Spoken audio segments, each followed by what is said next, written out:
Hello students, welcome to my channel Mathew and this is Jyoti Diwakar. Students, आज हम class 7th के chapter 1 integers के लिए मल्टीप्लिकेशन की प्रॉपर्टीज़ को स्टडी करेंगे कि जब इंटीजर्स आपस में मल्टीप्लाई होते हैं तो आंसर हमें कैसे मिलेंगे, क्योंकि उनमें प्लस और माइनस साइन दोनों का यूज़ होता है। तो आइए स्टार्ट करते हैं आज का सेशन। आज हम सबसे पहले लेंगे एक पॉजिटिव इंटीजर और एक नेगेटिव इंटीजर। सपोज मैंने एक पॉजिटिव इंटीजर लिया है दैट इज़ 3 और उसको मुझे मल्टीप्लाई करना है एक नेगेटिव इंटीजर यानी कि -2 से मैं मल्टीप्लाई करना चाहती हूँ। तो आप देख सकते हैं आगे का नंबर एक पॉजिटिव है और पीछे वाला नंबर एक नेगेटिव नंबर है। आंसर में आपको कैलकुलेट करने के लिए ध्यान रखना है, सबसे पहले आप नंबर्स को मल्टीप्लाई करेंगे। 3 × 2 6। अब एक पॉजिटिव है और एक नेगेटिव है तो आंसर हमेशा नेगेटिव आएगा। इससे कोई फ़र्क नहीं पड़ता है कि नेगेटिव नंबर आगे रखा है या पीछे है। हम लोग एक और देख लेते हैं। अगर मैं यहाँ पर -5 मल्टीप्लाई बाय 7 लिख दूँ तो आप देख रहे हैं नेगेटिव इंटीजर आगे है, पॉजिटिव इंटीजर मैंने पीछे रखा है। अभी भी कंडीशन तो वही है कि दो नंबर में से एक नेगेटिव है और दूसरा पॉजिटिव है। आपको नंबर्स को मल्टीप्लाई करना है। 5 × 7 that will become 35 and minus multiply plus sign will become again minus. दोनों नंबर आपको नेगेटिव मिले हैं और नेगेटिव नंबर अपने आप में इंटीजर को डिफाइन करते हैं। अब आप देखिए, अगर दो नेगेटिव नंबर आपस में मल्टीप्लाई हो जाएं, नेगेटिव इंटीजर्स यानी -4 मल्टीप्लाई बाय -8। अब आप देखिए 4 × 8 32 minus multiply minus always become plus. ये साइन हमेशा याद रखना है आप लोगों को। दो नेगेटिव नंबर जब आपस में मल्टीप्लाई होते हैं तो उनके साइन भी आपस में मल्टीप्लाई होते हैं और वो रिजल्टेंट क्या बन जाते हैं, प्लस साइन बन जाते हैं, यानी पॉजिटिव इंटीजर देते हैं आंसर में। अब आपको एक तरीके से ये भी नोटिस कीजिए कि ये मल्टीप्लिकेशन ऑफ जो इंटीजर्स है वो क्लोजर प्रॉपर्टी फॉलो कर रहा है। क्लोजर प्रॉपर्टी क्यों कहते हैं इसको? क्योंकि जब दो इंटीजर्स आपस में मल्टीप्लाई हो रहे हैं और आंसर में फिर से एक इंटीजर मिलता है तो आप क्या बोल सकते हैं कि वो क्लोजर प्रॉपर्टी को फॉलो कर रहे हैं, कि रिजल्टेंट नंबर जो है वो उसी सेट ऑफ नंबर से आया है। अब आप नेक्स्ट को ट्राई कीजिए। मल्टीप्लिकेशन अभी तक हमने दो नंबर्स के लिए लिए थे, इस बार हम दो से ज़्यादा नंबर ट्राई कर लेते हैं। Suppose I am writing -1 multiply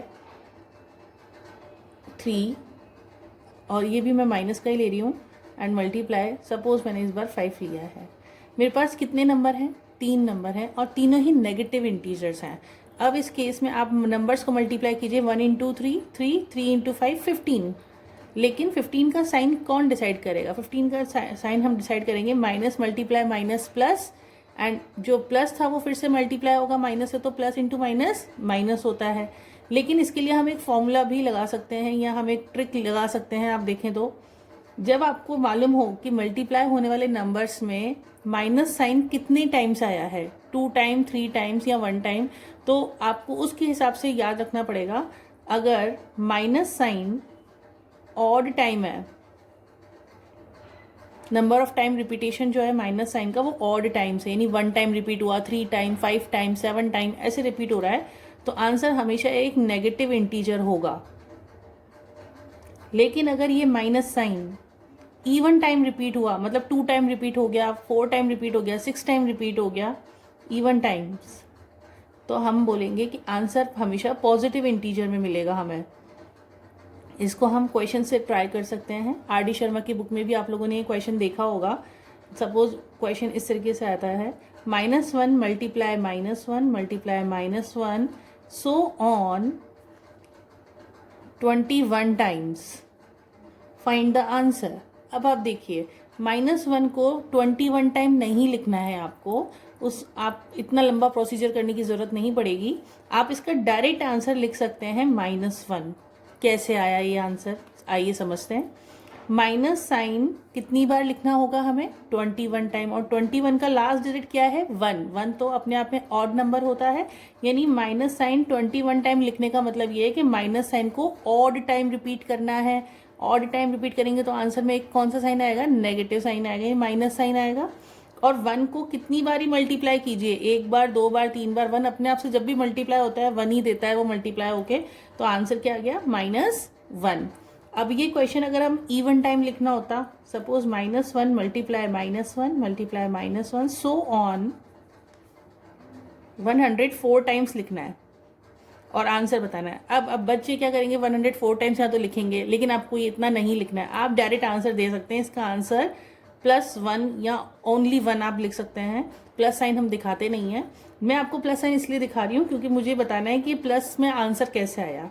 minus sign यानी कि -1 जब मैं लिखूंगी तो मुझे 104 टाइम नहीं लिखना है, मुझे ये 104 ही आंसर बता रहा है कि आंसर क्या आने वाला है। लास्ट डिजिट क्या है, 4, जो कि एक इवन नंबर है। तो माइनस साइन कितनी बार रिपीट हो रहा है, इवन टाइम्स। और आंसर किस में आएगा, पॉजिटिव साइन के साथ आएगा, यानी प्लस साइन के साथ आएगा। और 1 को कितनी बार मल्टीप्लाई कीजिए, आंसर हमेशा 1 आता है। ये तो हुआ 1 के केसेस का आंसर। लेकिन अगर ये क्वेश्चन इस तरीके से रहते कि 1 के अलावा कोई और इंटीजर्स होते, तब सपोज हमारे पास है -3 मल्टीप्लाई 2 मल्टीप्लाई 5 माइनस का है, मल्टीप्लाई अगेन मैं ले रही हूँ -1। अगर इस तरीके का है तो आप बताइए आंसर में क्या साइन आना चाहिए। हम पहले तो नंबर्स को मल्टीप्लाई कर लेते हैं। 3 × 2 6, 6 × 5 30, 30 × 1 30।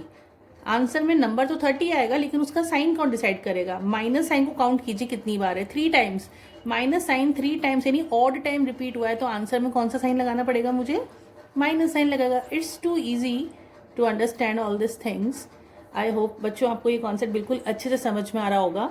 नेक्स्ट हम ट्राई करने वाले हैं मल्टीप्लिकेशन के लिए कम्यूटेटिव प्रॉपर्टी। मींस अगर मेरे पास 2 इंटीजर हैं a और b, और मैं उनका प्लेस यानी ऑर्डर चेंज कर दूं, b और a का प्लेस चेंज करके b × a लिख दूं, तो क्या दोनों कंडीशन में आंसर सेम आता है। अगर सेम आता है तो इसका मतलब multiplication operation commutative property follow करता है इंटीजर्स के लिए। Let's try. हम नंबर ले रहे हैं 4 माइनस के लिए और 3 पॉजिटिव इंटीजर लेंगे। Let's consider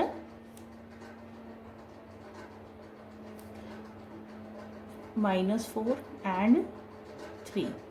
अब हमें मल्टीप्लाई करना है, तो हम a की जगह रख रहे हैं -4, मल्टीप्लाई b की जगह हमने रख दिया 3, और यहाँ पे b की जगह भी हमें 3 ही रखना है, और a इस बार यानी -4 हमने पीछे शिफ्ट कर दिया था, ऑर्डर चेंज कर दिया था।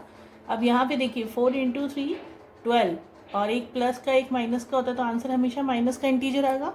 यहाँ पे भी देखिए 3 × 4 12, और एक पॉजिटिव और एक नेगेटिव इंटीजर है, तो आंसर -12। इसका मतलब दोनों कंडीशन में आंसर सेम आया है, यानी कि मल्टीप्लिकेशन ऑपरेशन इंटीजर्स के लिए कम्यूटेटिव प्रॉपर्टी फॉलो करता है।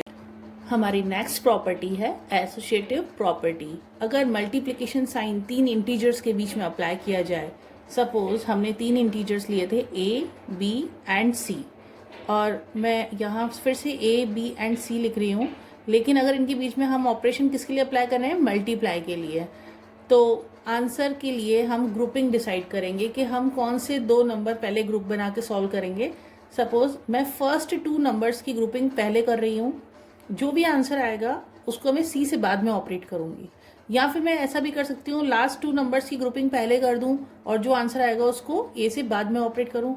क्या इस कंडीशन में एसोसिएटिव प्रॉपर्टी फॉलो होती है? आइए इसको ट्राई करते हैं इंटीजर्स के लिए। We are considering, let's consider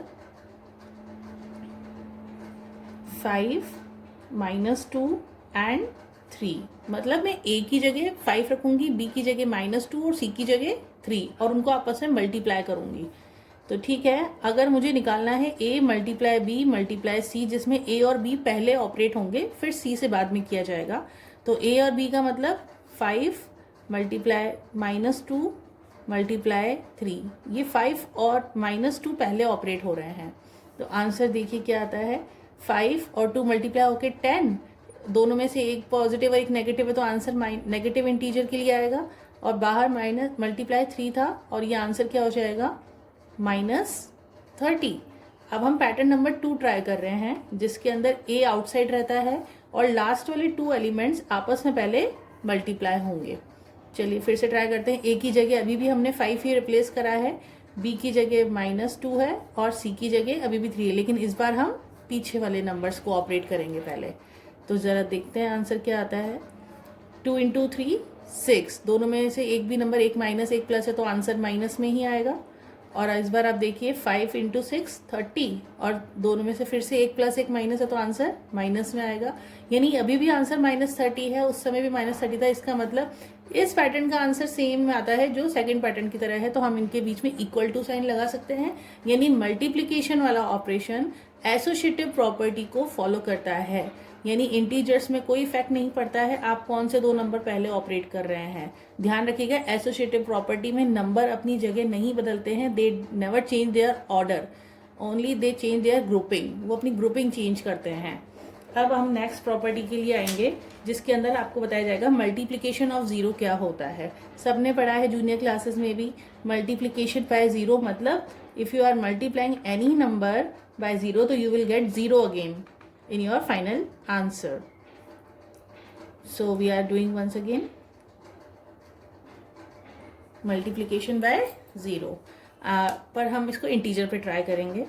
आप और शॉर्ट में ये लिख सकते हैं a मल्टीप्लाई, एक इंटीजर a है जो जीरो से मल्टीप्लाई हो रहा है तो आंसर जीरो ही आएगा। या फिर आप ये कह लीजिए जीरो किसी इंटीजर a से मल्टीप्लाई होता है तो भी आंसर जीरो आता है। और ये भी कहा जा सकता है कि a इंटू जीरो उतना ही है जितना कि जीरो इंटू ए, यानी कि दोनों का आंसर कितना है जीरो।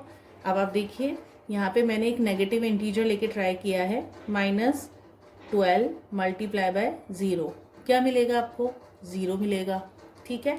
लेकिन अगर आप इसको ट्राई करेंगे किसी पॉजिटिव के साथ में तब कोई आंसर चेंज होता है क्या। मान लीजिए हमने 11 इंटू जीरो रखा तो भी तो आंसर जीरो ही है।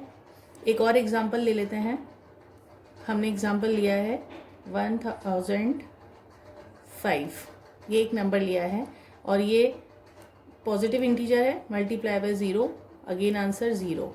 नेक्स्ट एक और एग्जांपल ले लेते हैं, 0 मल्टीप्लाई बाय नेगेटिव इंटीजर लिखा है 391, आंसर अगेन ज़ीरो है।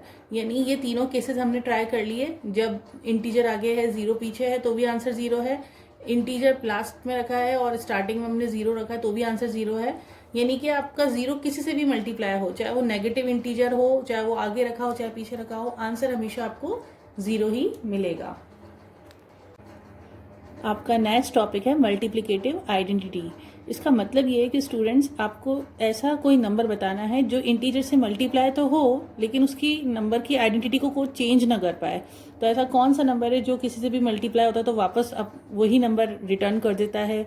यानी कि आपको अगर दिया जाता है -15, एक इंटीजर आपको दिया है, अब आपको इस पे किससे मल्टीप्लाई करें कि आंसर में फिर से आपको -15 मिल जाए। ऐसा कौन सा नंबर है हमारे पास? ऑफ कोर्स हमारे पास वो नंबर है 1 जिससे मल्टीप्लाई होता है वापस वो उसी नंबर को रिटर्न कर देता है। तो अगर आप ऐसा लिख दें 1 मल्टीप्लाई बाय 259 तो आंसर में क्या मिलेगा आपको, क्योंकि इंटीजर है, ये पॉजिटिव इंटीजर है, 1 से मल्टीप्लाई हो रहा है तो वापस से वही नंबर आपको आंसर में मिलेगा।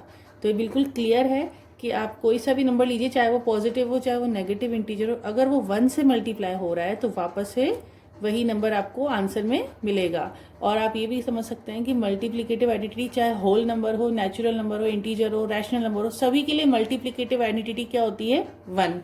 तो हम लिखेंगे 1 is multiplicative identity for all integers. सभी इंटीजर्स चाहे वो कोई सा भी इंटीजर हो उनके लिए मल्टीप्लिकेटिव आइडेंटिटी कौन रहेगा, हमेशा 1। स्टूडेंट्स, अगर आपको सच में लगता है कि मेरे वीडियो से आपको मैथ्स बिल्कुल इजी वे में समझ में आ रही है तो आप मेरे चैनल को लाइक, सब्सक्राइब और शेयर करना ना भूलिएगा। Thank you for watching my channel.